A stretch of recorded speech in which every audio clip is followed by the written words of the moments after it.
All right, we're going to talk about the culture of honor in the family. I think this is really important because this is one of the things that's very much lacking in a lot of marriages.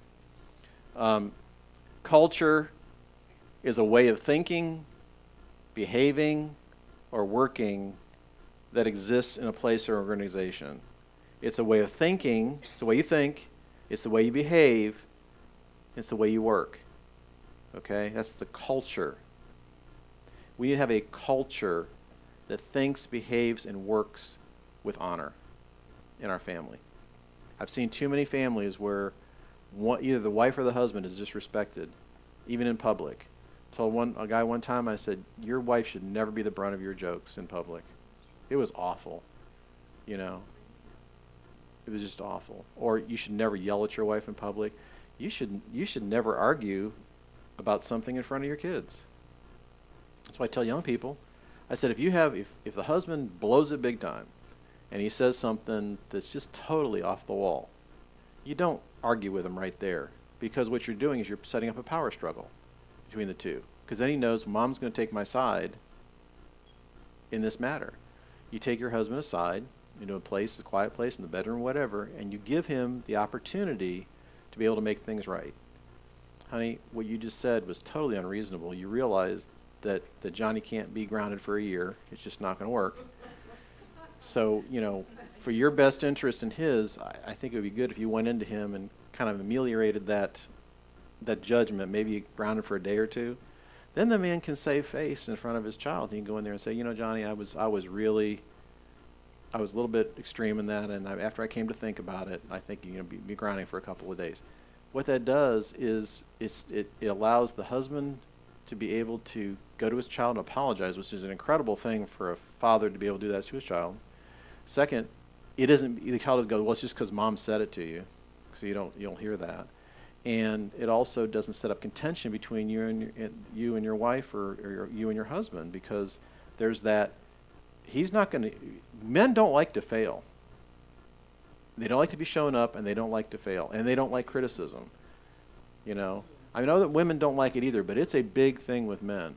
They really don't like that. They react very poorly to it. But they don't have a problem if it's done in private with a loving heart to say, look, your relationship with Johnny this is going to destroy your relationship. This is going to cause problems in your relationship. This is, I want you to just take this as advice. You need to go, and I would suggest that you go and you rectify this. And then he'll sit back with his logical thing and say, that's probably right. I did really blow that up, and I really need to make that better. And he'll go and handle that. So this culture of honoring one another. Well, if a husband is supposed to give the resources of authority to his wife, in other words, that stronger, bigger, lower voice kind of thing, and she's cutting him off at the knees, she's basically doing herself a big disfavor, because then all of a sudden that doesn't mean anything. There was a case that we had when I was in psychology of a woman. This girl was setting fires in their house. The child was setting fires in the house. And so the psychologist, I was in the room because I was an intern at the time, and he was starting to get to the crux of this, and he talked to the lady and the girl, and he talked to and then the parents came in, and he said, well, what's wrong with our daughter? He said, there's nothing wrong with your daughter. You guys you have the problem. And he goes, what do you mean? The story was this. At the dinner table, the wife had the kids. She was at one end of the table, the husband was at the other end of the table, the kids were on the side. And she would constantly demean her husband, and she would have the kids, don't you think that's right? Didn't you see your dad do that? Didn't you see your dad do this? The girl was crying out for somebody to intervene by setting fires. The wife was tearing down her house with her own hands because of the criticism. And the husband didn't even know what to do about it. And so they started therapy with the family. And that was the thing. And, it's interesting. We think about locker room talk. There's more private information given out in girls' locker rooms than there are guys. If a man really respects the person that he's dating or whatever, they don't talk about it. It's usually the ones that they don't respect that they talk about. But a man is very private about his relationships in marriage. You don't see two men talking about their wives very much. You see women talking about their husbands a lot, and usually in a negative way. I remember Heidi was she used to, at our old church years and years ago, they would go to women's conferences, and she would actually go out and sleep in the car because she couldn't stand all the chatter, all the criticism and the tearing down of the husbands and stuff like that. When we went to conferences, you didn't hear that about men's wives. They just don't do that. That protector instinct just goes into place. And so we need to have a culture of honor. We need to understand that culture of honor in both sides. And honor is to regard or treat somebody with admiration and respect. And that goes both ways. Honor is not flattery. It doesn't mean you just say things to say it. I mean, you pick out things and you give that honor and that respect from the heart. Lack of honor keeps back the blessings. You know, what does the Bible say? If you have something out against your brother, and you bring a gift to the altar, leave the gift there and go make it right. You know, it says even your prayers will be hindered if you don't have that unity between husband and wife. What does the Bible say? It says you'll know we're Christians by our love for one another. That's how people admire relationships where they can actually see love and honor between the husband and the wife. Negative words and actions attract the enemy. I believe that. I believe the enemy wants to get a hook in you. Jesus said in the garden, he says, he's going to come, but he's not going to find a place in me. Don't let the enemy find a place in you that he can dig in and use. And these negative things, these disrespect, this dishonor, gives the enemy a place to hook into and cause division. We don't need to tear down our spouse to build ourselves up. That's a very juvenile and teenage thing. When I was young, the teenagers would call each other names because they had so little self-respect and they had insecurities that they would call people, they would point out the faults in other people so they could build themselves up. We don't need to be doing that. That's not something, we're mature adults. We don't need to be tearing each other down. We don't need to be, yeah, but you know, she does this and she does that, or he does this and he does that. So, husbands, love your wife as wives as Christ loved the church and gave himself up for her. That's the command. Love your wives as Christ loved the church and gave himself up for her. That is our responsibility, our role. However, let each of you, without exception, love his wife, being in a sense his own very self. When we're joined together, our wives become part of us.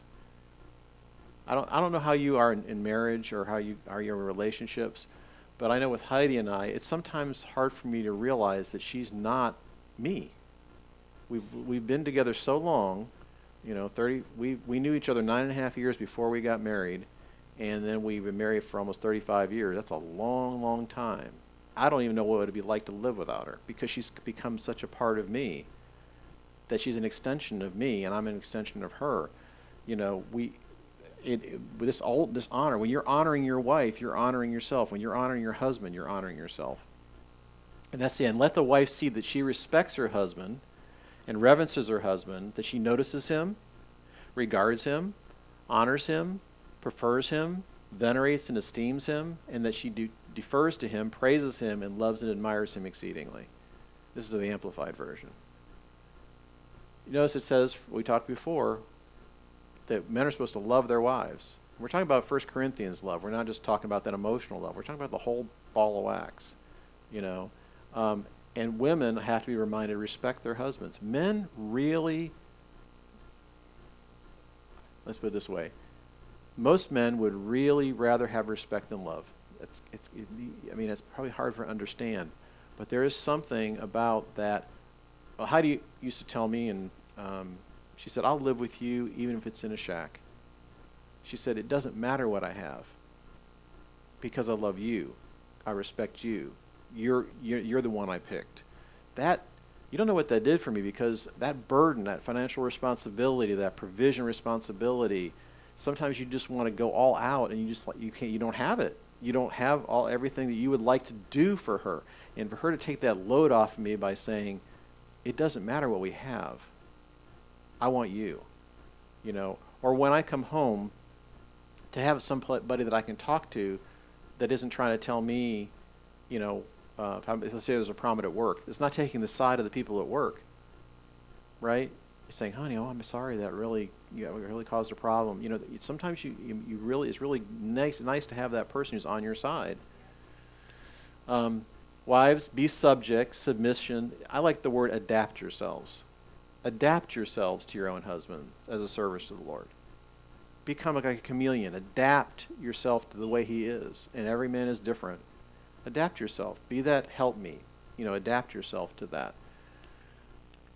Okay, each spouse has a duty before God to treat the other with the same honor and respect that they would have. How do you, women, by and large, are very, they're responders more than men are. You treat your wife in an honorable, in a loving way, and she will mirror that back to you. Okay, men aren't always like that, but women very much are. That's why it's the earning back of trust. If you keep doing the things over and over again to earn back that trust, she'll respond to that. She'll respond every time. In this video we're talking about, you get a point every time. You get 1 point every time. 1 point, 1 point, 1 point, 1 point. They're responders. And so as you feed into her, as you love her, as you're gentle with her, as you're cognizant of her, as you're communicating with her, as you're doing non-sexual intimacy, those kinds of things, she's responding back to you. Okay? And so that because I want to be treated in a certain way, and so I need to treat my wife so that in the same way that I would want to be treated. And many times men don't do that, and women don't do that. They don't treat their spouses the way they want to be treated because of hurt, because of pain, because of disappointment, because of all these things. Be devoted to one another in love. Honor one another above yourselves. We must learn to honor ourselves so we'll understand how to honor others. And that's what's so important about Pastor Donna's Inner Healing course. We have to learn how to honor ourselves. There are a lot of people going around who have terrible self-image problems, and then when they do that, they project that on everybody else. So if a person has problems honoring themselves and doesn't really like themselves and doesn't really feel good about themselves, they're going to treat other people inappropriately. So that's the first thing, is to learn how to honor ourselves. But as we learn to honor ourselves, that honor needs to be given to the other, and it needs to be both public and private. I get worried about people that are lovey-dovey in the church. Oh, my husband, isn't he just so wonderful? They're going to be next on the divorce list. They are, because there's a need to show off, to make sure everybody looks, everybody seems to think we're okay, because they're really not. Now, does that mean you can't hold hands in church, you can't put your arm around? No, but there's that overt, everything looks okay, they're so loving and everything. Oh, look at them, they're just so in love. Well, they probably aren't. So the respect, though, needs to be both public and private. Like you're talking about, there should not be the brunt of jokes. There shouldn't be any arguing. There shouldn't be any of those things, but it needs to be both in both places. You can transform your spouse by honoring them. Death and life are in the power of the tongue, and they who indulge in it shall eat the fruit of it, for death or life. That little member, the Bible says, is like a fire. And it will tear up a marriage. It will tear up a relationship. We've got to watch our words. We that's kind of a little edge. We watch our words, kind of like as they come out of our mouth, so we can just grab a hold of those things and pull those things back before they do the damage, because they can build up or they can tear down. Let's just look at a few ways to honor our spouse. You can honor with your attitude, your body language. Many times speaks things that your words don't speak. Okay? That they say to a person, you're valuable, you're important. When my wife comes and talks to me, if I'm just leaning over the computer, yeah, honey, that means she's not valuable. Okay? I don't have time right now. That's not valuable. Newspaper in front when you're talking, you're not valuable. Put the newspaper down, lean forward, put your hand under your chin, say, okay, what do you need? That says you're valuable, you're important. Okay, that body language. Make them feel like they're the most important person in the world to you. They should be in the world. Christ obviously is the most important person, but in the world, that's the person you're joined to. Okay, when they ask for help or service, don't sigh or whine or roll your eyes, and have a clear and positive response. I mean, honey, can you come and okay. Wow. That 1 second little thing there could have been, okay. A lot shorter, a lot more honoring. But how many people? I'd take the time. One of my kids one time came up to me and I said something to them and they rolled their eyes and they went, okay. And I looked at them. This is the first time I had seen it. I looked at them and I said, you're going to have to unlearn that if you keep going that way, because your boss is not going to be real happy with you rolling your eyes and doing a sigh. So you might as well unlearn that right now and you won't have the problem. Guess what? They didn't do it anymore, right? So we need to unlearn that. If we do that, we need to unlearn that. Or making somebody feel like, well, I'm watching this program right now. I don't have time. Whatever. Okay. And give a clear and positive response. Okay, can I have 5 minutes because I'm right in the middle of something? If I can just have 5 minutes and I'll stop, and then be a man of your word or a woman of your word. Be gentle and soft, never angry, loud, or irritable. Well, okay. Okay, well, honoring with words of encouragement. Speak affirming words, building up. That's where, even as Christians, we should be building each other up. Compliment the things that you want to see more of. This is one of the biggest things in raising children. If you compliment the things you want to see more of, they'll keep repeating that. One of the things that I learned very early when we had our kids is if they said a bad word, a curse word, not that they really you knew what that was. My youngest son was in an elevator with his mom, and he liked the K sound. He'd go, k, k. So he started off at the beginning of the alphabet. Buck. Duck. Yeah, you figure it out. And so the lady that was in the elevator with my wife, she was just very prim and proper. She's like, just got this look on her face, and my wife goes, "We don't speak that way at home. We don't," that kind of thing. But the thing is, if you, Johnny, that's a bad word. Don't say that. You lock that in. All of a sudden, they'll start using it because it got a response. The best way to do is ignore behavior that's improper, unless it's dangerous. If it's dangerous, you got to handle it, but just ignore it. And a lot of times at temper tantrums, they say the best way to handle temper tantrums is just ignore it. I remember a family, their child was in a Walmart, and there was there was 5 of them, and the one was a baby, and the baby laid on the floor and was having a temper tantrum, and the whole family just stepped over him and just kept going. Guess what the baby did? Oh, Mom, Dad, don't leave me. So we want, in the opposite way, we want to continue affirming the things that we want to see more of. If your husband or your wife is doing something that you like, let them know. My middle son always says, "Thank you, Mom, for dinner. Thank you, Mom, for that." Thank the person. Be grateful for that. There's something innately in a person that wants to hear encouragement, and they keep doing that thing, okay? Don't focus on the negative traits. Just don't, if you're thinking about your husband or wife and all you think of is negative traits, you need to start making a list of positive traits because, there are positive traits there that you marry them for. Be on the lookout for how you can speak encouragement in every situation. What can I say in this situation that will encourage my spouse? What can I say? It's like a little game. Instead of doing the crossword puzzles, try to figure out how to speak encouraging words to your spouse. Often. Speak over them what God says about them. If you can't find something good, then speak, I just speak blessing to you. I speak beauty to you. I speak wisdom. I speak, resources over you. Speak to those things about them. Give them encouragement. Honor by truly listening. This is what Deborah was saying, communication. Find a good time that's good for both of you. Some people communicate better at night. Some people communicate better in the afternoon. Some people communicate better in the morning. Find the best time. Or when it's a time that somebody's not getting ready to go to a party or getting the kids ready to go to school or whatever, that's probably not a good time. Or go to bed, it may not be a good time to communicate. So find a good time. Get together in a place where you can talk. A friend of mine does this. He turns off the cell phone. That's one of in the last 20 years, it's like, just a minute, honey. Just a minute, honey. Pretty soon you just turn it off. You can live without it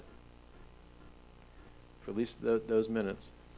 Turn towards them, look into their eyes, and show a listening posture. The eyes are the light of the soul, and it's different. You ever talk to a person who won't look you in the eyes? It's very disconcerting, isn't it? Well, doing this or whatever, just lean forward and say, okay, you got my attention. That's what you're basically saying. You got my full attention, you know. Give them your undivided attention. If that person's talking, ask them open-ended questions. Don't ask them yes or no questions. You know, it's like, how'd that make you feel? Do you really think that what did you think when they said that? Or so what's your? Let's play that forward. How do you think that's going to pan out? Give them open-ended questions so they can respond back to you. It shows you're listening too. Listen more than talk. You heard the old thing, God gave you 2 ears and 1 mouth, so listen twice as much as you speak. And be able to repeat what they said if you're interrupted. This is something I started probably 25 years ago, because I'm the kind of person that while there's a conversation, I'm thinking about what I'm going to say next, and I'm waiting for a hole to plug it in. How many of you are that way? It's like you're not really listening to what they're saying. You're just waiting for the next opening, and you're figuring in your head what you're going to say, and you plop it in there, and you really didn't hear it. And I realized that was dishonoring. I'm not listening to what they're saying. So I came up with this game that I would be able to speak the last thing that they spoke if we got interrupted. You don't know how many times I've used that. What were we talking about? Where you were saying that your car had a problem with the water pump and so-and-so came over to fix it. So how'd that work out?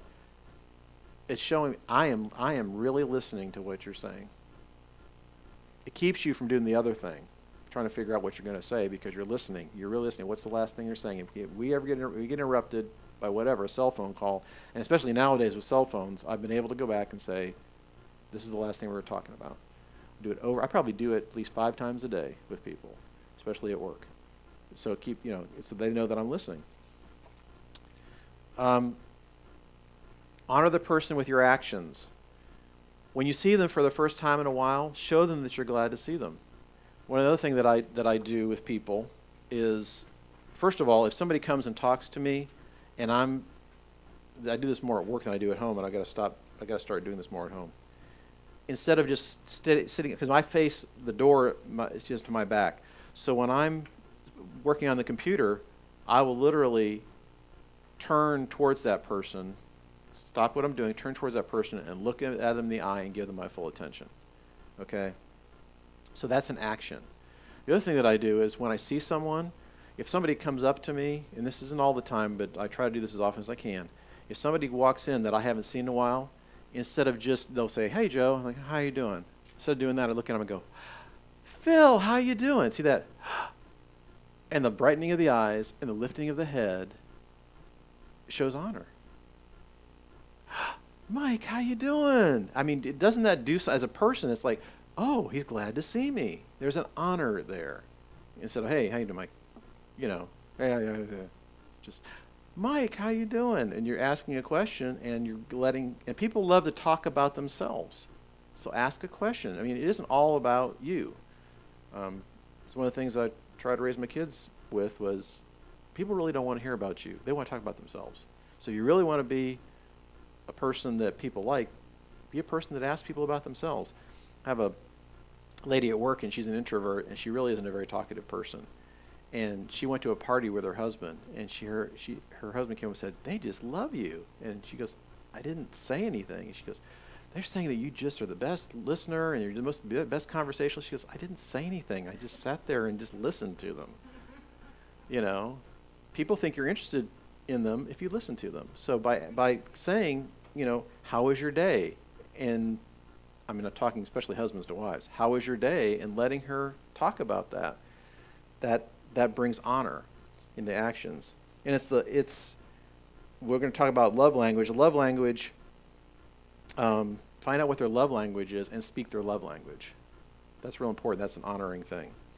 It's the little foxes that spoil the vine, the little things you do or don't do that can destroy a marriage. As the saying goes, the devil's in the details. And he is. He's in those details of little things that we do. Taking up that dinner plate, washing those dishes that are in the sink, making the bed, vacuuming the carpet every once in a while, or for a wife, just, doing the things that her husband likes to do. If he's a person who likes to go to the park, go with him. My mother took up golfing because my dad golfed and he loved golfing.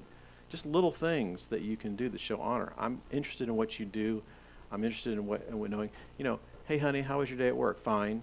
Well, everything going okay there? Just asking open-ended questions to elicit that.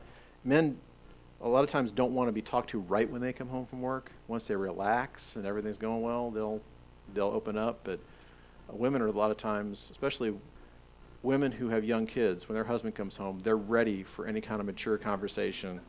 And they just eat it up. And the husband's like, I've been at work all day talking to everybody. I really don't want to talk to somebody. Well, there needs to be an understanding there, Okay. Honor with gifts of time and service. Carve out blocks of time just to be with them and serve them. Real important. I have a friend, he goes on a weekly date with his wife. Every Tuesday, he goes out, he takes her out to dinner, turns off his cell phone, and they just spend that time together every week. It's like clockwork. And if he has a conflict with that, he'll ask her first. If the guys say, we want to do something that night, he'll say, honey, is it okay if we change our date night to Wednesday? It's a thing they do every week, spending time together every week. And even going away together on a quarterly basis to someplace that's not home. It is not a vacation for a wife to be at home. Let's take a vacation, we'll spend a week and do stuff around the house. That's really not a vacation. So, it may be for the husband because it's a change of venue, but it's not for her. So spending time, and there should be you would not believe the times that when Heidi and I have gone away, we can discuss things we can never discuss at home because there's too many interruptions. And it's really some good time together. So it needs to be part of that. Pillow talk. I think this is a good idea my friend has. He at night, not like late at night, but they'll just sit on the bed and he'll put his hands on his, like this on his, like this, laying on the bed, and they'll kind of go crossfeet like that, and just say, what's going on in your life? And he'll just talk. He says, about 20 minutes is about all it takes, and she's just, I just listen, and I, how's that going for you? Yeah, I understand that. That pillow talk makes a relationship really good because there's hey, I value what you have to say and what you're thinking and your life and those kinds of things. So, taking time to say, this is our time just to sit and talk alone in a place where we're not going to be interrupted. Even a honey-do jar. I remember when I was younger, they had this honey-do jar thing. You take a slip of paper, put a little small job in it, and stick it in the jar. And every Saturday, the guy would come and take that slip out and say, oh, I'm supposed to clean the gutters. Just saying that little acts of service are important. Honor by recognizing their talents, gifts, and abilities. Marriage isn't all about you. It's about your spouse too. And recognizing what God has called them. Because in marriage, people do have different talents and abilities. Recognizing those talents and abilities and God-given things and encouraging those things. Okay? We talked about the diamond and the ring. Each of us has the DNA of the Father in us. We have great creative gifts in us that God wants to use. And we all have a purpose and a destiny. And we should really be about the joint destiny of the family. We should also be about individual destinies. What has God called? Like Heidi, I know she loves music, and so I encourage her in music. And she knows that I love teaching, and she encourages me in teaching to be the best that you're supposed to be, the destiny that you have in God. Because really, when your spouse succeeds, you succeed. When your family succeeds, the world succeeds. The kingdom succeeds. Okay? And we're about each other attaining it. This is really important. Honor was saying thanks. You can't say thank you too many times. Even for the things that you feel traditionally are the responsibility of the other person. Man goes out and cuts the grass. Thanks, honey, for cutting that grass. It looks really good. Wife puts food on the table. It's like my son. Thank you, Mom, for dinner. Thank you for making the bed. Thank you for making my house. When I come home, it looks really wonderful. Thank you for making my favorite meal. Thank you for just being a super lady. Thank you for just being a good provider. Thank you. It will not become old. Just like saying I love you doesn't become old. It's just that recognition that I know this is a traditional role, but you're doing that, and I thank you for doing that. I thank you for being the man of God you're supposed to be. I thank you for the woman that you're supposed to be in God. I thank you for your talents and abilities, those kinds of things. Just saying your thank you. Say it often and say it for everything. Don't take anything for granted. Say thanks with things other than words. Sometimes it's just a card, a letter, something special. Hey, I just wanted you to know. Like sometimes when I say, Heidi, I know you really, one of the things cooking is not one of Heidi's things that she likes to do. So it's like, you've been, let's go out for dinner just because I know that, you're tired and you really don't want to cook and everything. Let's just go out for dinner. Or, hey, I'll just make something for myself or whatever. It's just something that this is a service, or even a little note that says, be blessed today in Jesus' name or something. Just saying your thanks through little things, through little gifts. Honor them by praying with them and for them. My wife knows that I pray for her virtually every day. Pray for my kids every day. There's something about it that is honor. To be able to say, God, I want your destiny for my wife. I want you to bless her. I want you to give her joy and peace. I want you to give her a closer relationship with you. Those kinds of things. And praying with each other. There are a lot of families where people don't pray with each other. They don't pray together. They pray separately. They don't pray together. There's a conjoined destiny when you pray for each other because you really get to hear the heart of the person when you're praying together. And that doesn't mean one person praying and the other person not. I'm talking about both praying together. Conversational type prayer. And if there's a contention, ask God to fix you first and then the other person. If there's something you just can't see eye to eye on, obviously one of you needs change. God, if it's my problem, please fix me first. If it's not, show this to her or vice versa. Honor by saying I love you. This is something my daughter-in-law taught me. At the end of every phone call, she says, I love you. I didn't used to do that, but I do it almost all the time now. In fact, it's become second nature. There is something about saying I love you and reminding that person that you do love them and that you care about them. So I'm always saying, I love you. Say I love you at least once a day. Sometimes I ask my wife, have I told you that I love you today? She goes, no. Okay. Well, I want you to know that I love you and I appreciate you. And I'm glad that you're my wife. You're the best thing that's happened to me. And don't leave the house without it. If you can, if the person's not sleeping, please don't be like one of my sons. I don't even know he left the house. It's kind of like, hey, honey, I'm leaving. I just want to know I love you, and I'll see you when I get home. Those kind of things. Real important. Honor needs to become our family culture and our lifestyle. It needs to become a part of who we are.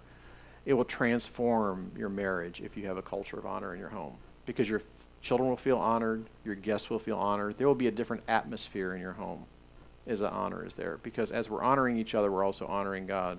One of the things that I teach people is God is at the top of a triangle, and we're at the two corners of the triangle, and the closer we get to him, the closer we get to each other. If there's ever a problem, he wants to help us to resolve that problem. He will move heaven and earth to help us, because the first institution he created was marriage.